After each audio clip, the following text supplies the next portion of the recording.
Сіздерге да bir сот процесін айтып берейін.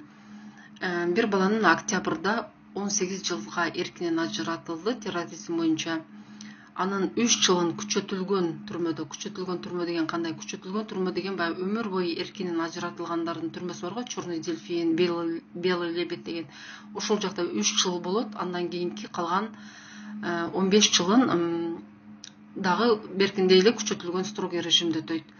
Ал баланы эмнеге айыпташты? Ал баланы сен Сирияга барып, Сирияда амирлерди ташып жүргөнсүн деп айтты. Ал бала чыркырап, мен Сирияга барсам тирүү чыкмак белем, Сириядан кантип мен келдим дегенине карабай эркинен ажыратышты. Себеби ал баланын телефонунан Туркияга акча которулган Сбербанктан.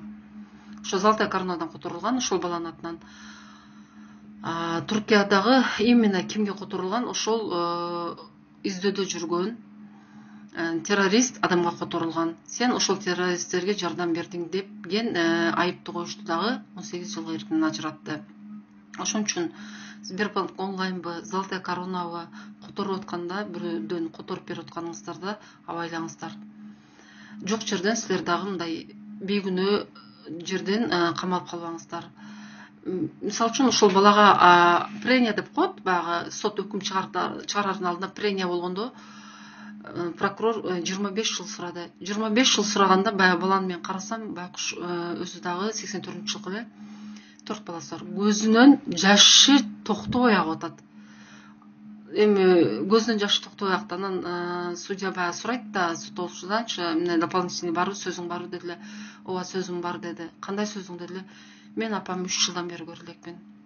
Атам мен апам бирге турбайт, апам 3 жылдан бери көрө элекмин. Сураныч. Азыр видео связь кылып туруп, мен апамы жөн эле бир элесин көрсөтүп коюңузчу. Мен апамды сагындым, мен апамды көргүм келет деди.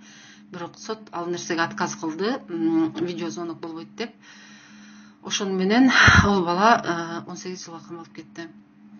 Эми мен бул жерде сот туура эмес кылды же ал туура кылды дегенден алысмын. Бирок мындай логикалык эле ойлоп көрсөңөр, Сирияга барган адам кантип келет? Сирияга барган адам келе турган болсо, келе албай отурушат го.